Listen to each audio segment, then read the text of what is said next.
प्यार की कोई उम्र नहीं होती है। अक्सर आपने यह जो कहावत है फिल्मों में या असल ज़िंदगी में भी आपने कई दफ़ा सुना होगा। अक्सर आपने असली ज़िंदगी में कई दफ़ा यह देखा भी होगा कि जहाँ पर दो पार्टनर हैं, उन दोनों पार्टनरों में जो उम्र का जो फासला है वह काफ़ी है और बहुत सारी ऐसी चीज़ें हैं जो दोनों में काफ़ी का अंतर है। जैसे हाल में ही मैंने एक वीडियो बहुत काफ़ी महीने पहले डाला था जिसमें एक विजय नाम का शख्स जिसका चेहरा और हाथ पैर पूरी तरह से जला रहता है, वह जब वो बचपन में 12-11 साल का उम्र था तो वो घंटों चूल्हों में गिरा रह गया था और उस जिसके कारण उसका पूरा चेहरा जल गया था।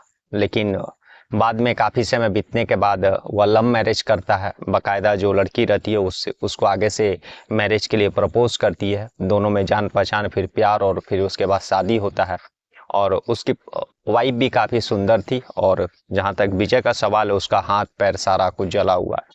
तो बहुत सारे ऐसी चीज़ें हम लोगों के असल ज़िंदगी में भी देखने को मिलता है कि दोनों पार्टनरों का उम्र काफ़ी डिफरेंस रहता है या फिर बहुत सारा ऐसा चीज़ जो रहता है जो उन लोगों में ज़मीन आसमान का अंतर रहता है।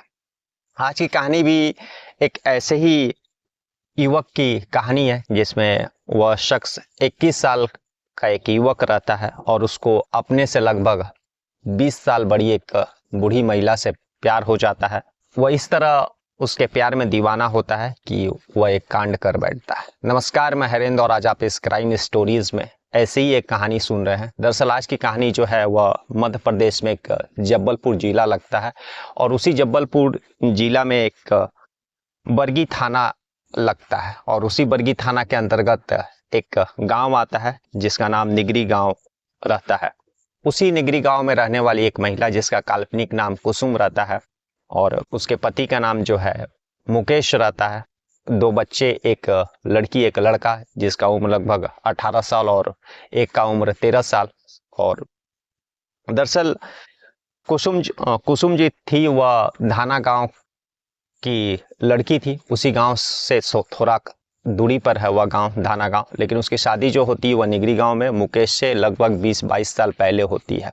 यहाँ आने के बाद सब चीज़ शुरू में ठीक चल रहा था, लेकिन धीरे धीरे मुकेश कोई काम वगैरह उसको मिल नहीं रहा था, काम नहीं करता था और इसी के कारण, बेरोजगारी रहने के कारण धीरे धीरे वह शराब और नशा का सेवन करने लगा। अक्सर वह अपनी पत्नी कुसुम के साथ मारपीट करता था, जिसके कारण तंग आकर के कुसुम अपनी जो सास रहती है यानी मुकेश की जो माँ रहती है उसको लेकर के अपने गांव, अपने मायके धना पहुंच जाती है और वहीं पर रहती है। और जो सास को पेंशन मिलता है उसके पति का यानी कुसुम के जो ससुर थे वह सरकारी टीचर थे और उनका देहांत हो गया था, उसी का पेंशन जो है उनकी पत्नी यानी कुसुम की सास को मिलती थी और उसी से सारा घर चलता था।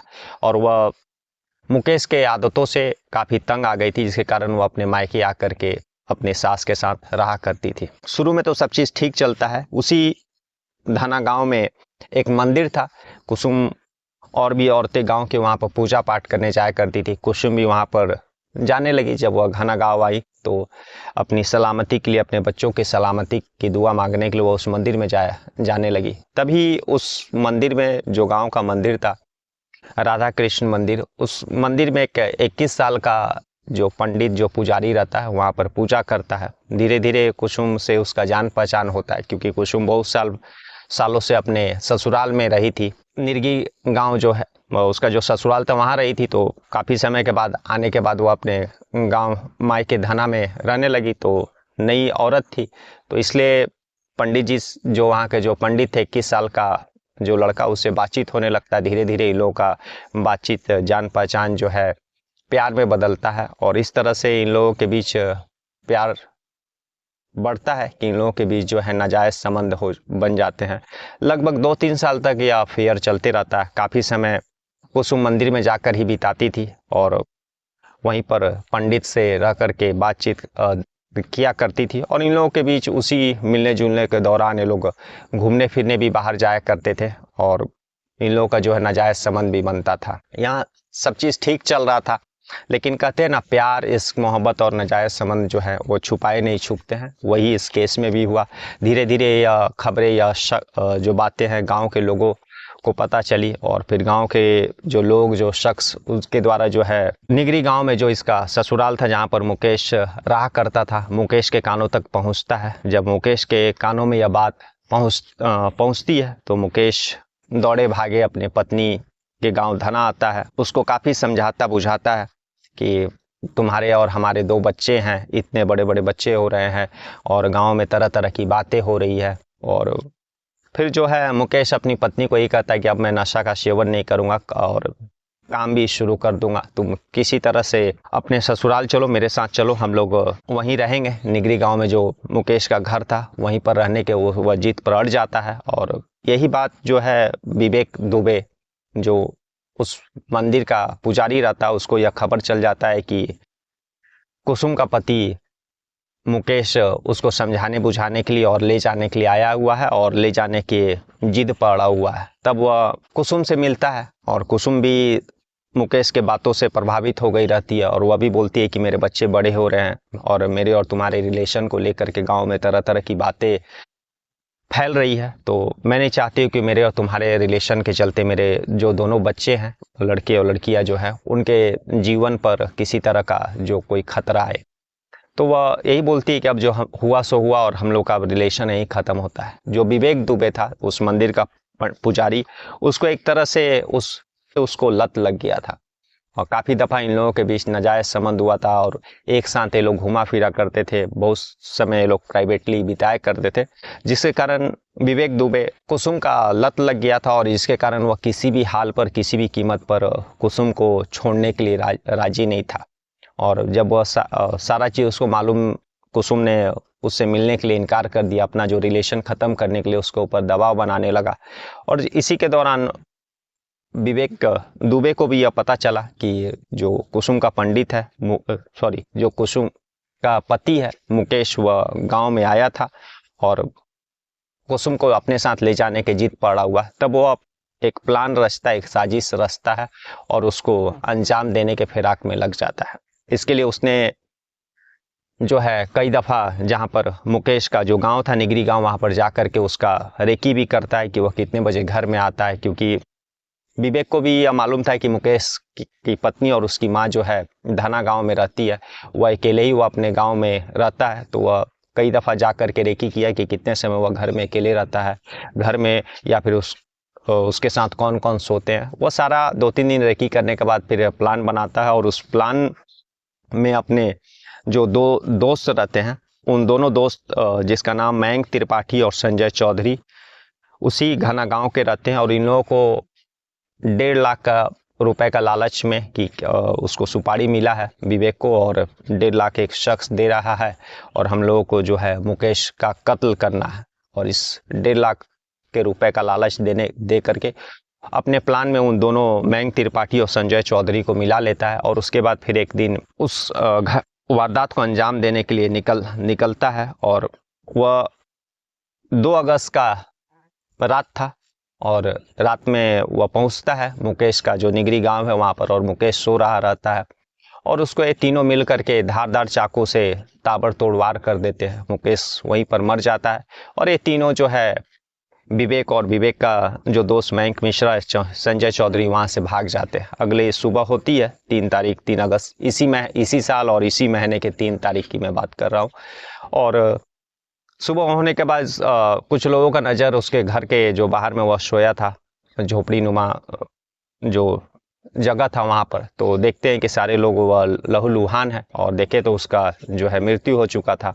लोगों का भीड़ लगने लगा और इसी भीड़ में से किसी शख्स ने, जो वहाँ का थाना है बरगी थाना, वहाँ पर फ़ोन कर दिया जाता है। थाना के जो स्टाफ लोग पहुँचते हैं और फिर शव को अपने कब्जे में लेकर के पोस्टमार्टम के लिए भेज देते हैं। और उसके बाद जो है मुकेश के बारे में सारी जानकारी प्राप्त करना पड़ोसियों से शुरू कर देते हैं। और उसके बाद पत्नी भी उसकी पहुंचती है और मुकेश की मां भी जो है निगरी गांव पहुंचती है और सारी जानकारी पुलिस लेती है पोस्टमार्टम के भेज देने के बाद और इन्वेस्टिगेशन शुरू करती है। और उसके बाद जो है पुलिस उसके घर के आसपास जो सीसीटीवी कैमरास रहते हैं उन लोगों को खंगालने का कोशिश करती है और लगभग उस घटना स्थल से लगभग 1 किलोमीटर के 1.5 किलोमीटर के दूरी में चारों तरफ 20 कैमरे ऐसे मिलते हैं जो पुलिस को, और उन सारे 20 कैमरों का जो पुलिस फुटेज देखती है, तभी उसमें उस रात 2 अगस्त की रात को कुछ संदिग्ध लोग उस रास्ते से, मुकेश का जो घर है वहाँ से रात को भागते दिखाई देते हैं, और पुलिस को शक होता है। उन लोगों का स्केच, उन लोगों का जो फुटेज रहता है पुलिस निकालती है, और जो आस पड़ोस के लोग रहते हैं उन लोगों को दिखाया जाता है। जो 2 शख्स थे, मयंक मिश्रा और संजय चौधरी, इन लोगों का तो पड़ोसी शिनाख्त नहीं कर पाते, लेकिन जो पंडित रहता है, जो पुजारी रहता है विवेक दुबे, उसको लोग पहचान लेते हैं, क्योंकि पुजारी का ऐसा पद ही रहता है कि वो एक गांव का ही भले क्यों ना हो, लेकिन उसको जानने वाले अगल बगल के बहुत सारे लोग उसको शख्स को जानते हैं, चाहे वह कहीं का भी पंडित हो। तो इसी कारण जो है विवेक दुबे को लोग उस फुटेज में, उस तस्वीर में जो पुलिस के द्वारा दिखाया जाता है उसमें पहचान लेते हैं। और उसके बाद पहचानने के बाद पुलिस जो है उसके मंदिर में पहुंचती है, धना गांव, जहां पर वो अपने मंदिर में पूजा करता था। बाकायदा 2 अगस्त को इसने हत्या को अंजाम दिया, और वहां से भागने के बाद हर दिन वह उस धना गांव का जो राधा कृष्ण मंदिर था वहां पर आता था, पूजा पाठ करता था, नॉर्मल एक जीवन बिताने लगा। उसको लगा कि शायद किसी को पता नहीं चलेगा, यहाँ तक कि वह कुसुम को ढाढ़स भी बनाने लगा कि ठीक है, तुम्हारे पति का मृत्यु हो गया है, कोई बात नहीं, मैं तुम्हारे साथ हूँ, मैं तुम्हारा मदद करूँगा। तो इस तरह से वह कत्ल, इस वारदात को अंजाम दिया। और दूसरी तरफ वह जो है एक सामान्य पंडित होकर के, सामान्य नागरिक होकर के उस अपने दिनचर्या में लगा रहा, वैसे ही पूजा पाठ करते रहा। लोगों, औरतें वहां पर आती रही और उन लोगों का वह पूजा कराता रहा। दूसरी तरफ कुसुम को भी ढाढ़स बनाता रहा। लेकिन पुलिस को जब फुटेज से और वहाँ के जो पड़ोसियों के मदद से उस विवेक दुबे की पहचान होता है, तो पुलिस उसके मंदिर में पहुंचती है और उसको फिर उठाने पूछताछ करती है। पूछताछ में पुलिस को शक होता है और उसको फिर उठाती है और सीधे जो है थाने लेकर के पहुंचती है, और जो बरगी थाना लगता है वहां पर लेकर के आती है और उससे पूछताछ करती है। पुलिसिया जब अपने अंदाज में पूछती है तो विवेक दुबे जो है टूट जाता है और अपने दोनों दोस्त मयंक मिश्रा और संजय चौधरी का नाम लेता है। पुलिस फिर इन लोगों को गिरफ्तार करती है और तीनों लोगों को एक साथ बैठा करके इस केस का इन्वेस्टिगेशन करती है, यानी पूछताछ करती है। पुलिस यही पूछती है कि तुम एक मंदिर का पुजारी हो, इतना कम उम्र, और तुमने इस क्राइम को क्यों अंजाम दिया। तब वह सारी कहानी पुलिस के पास बताता है कि दरअसल 3 साल पहले कुसुम इस गांव में आई, धना गांव में, यह उसका मायके है, और वह अक्सर मंदिर आया करती थी। उसी में हम लोगों के बीच जान पहचान हुआ और धीरे धीरे जान पहचान जो है प्यार में बदल गया, और जब प्यार परवान चढ़ने लगा तो हम लोग के बीच काफ़ी दफ़ा शारीरिक रिलेशन बना। लेकिन अचानक 3 सालों के बाद जो है कुसुम मुझसे हर रिश्ता तोड़ने के लिए कहती है। मुकेश जो है उसका पति, उसको हम लोगों के रिलेशन के बारे में पता चल गया था। वो अपने पत्नी के पास आता है धना गांव और वहां पर अपने पत्नी को ले जाने की जिद करता है, अपनी पत्नी को समझाता है मेरे से रिलेशन तोड़ देने के लिए, और उसकी बातों में उसकी पत्नी कुसुम भी आ जाती है। और वही कुसुम मेरे को आकर के कहती है कि वह सारा रिलेशन खत्म करना चाहती है, जो कि मैं किसी भी कीमत पर कुसुम को नहीं छोड़ना चाहता था, उससे शादी करना चाहता था। और इन्हीं सब कारणों के कारण कि वह मेरे कुसुम को अपने साथ निगरी गांव लेकर के चल जाएगा, कुसुम मेरे को छोड़ देगी, उसके बातों में कुसुम आ गई है अपने पति के बातों में। इन्हीं सब के कारण मैंने उसके पति का, मुकेश का कत्ल कर दिया, ताकि वह रहेगा ही नहीं तो कुसुम जो है अकेले पड़ जाएगी, जिसके कारण जो हम लोगों के शादी में रोड़े आ रहे थे, शायद कुसुम अब बहुत जल्द ही मेरे से। कहानी यही थी कि एक 21 साल का लड़का जो अपने नाजायज़ रिश्ते को कंटिन्यू रखने के लिए एक कांड कर देता है अपने दोस्तों के साथ, और जबलपुर पुलिस ने इस केस में बहुत ही अच्छा काम किया। मात्र 1 हफ्ते के अंदर इस केस का खुलासा करके 2 अगस्त को इस कांड को, वारदात को अंजाम दिया गया था विवेक दुबे और उसके दोनों साथियों मयंक मिश्रा और संजय चौधरी के द्वारा। और 9 अगस्त को पुलिस इस कांड का उद्भेदन कर देती है और तीनों को गिरफ्तार करके जेल भेज देती है। आज का कहानी सुनाने का उद्देश्य किसी को परेशान करना, बेचैन करना या हैरान करना नहीं है, बल्कि आज की कहानी सुनाने का यही उद्देश्य था कि लोग जागरूक हों, क्राइम की हर एक उस दस्तक को सुने जो क्राइम होने का पहले दस्तक होता है, और क्राइम को रोके। कल हम लोग फिर ऐसी किसी कहानी के साथ मिलेंगे, तब तक के लिए नमस्कार, जय हिंद, जय भारत।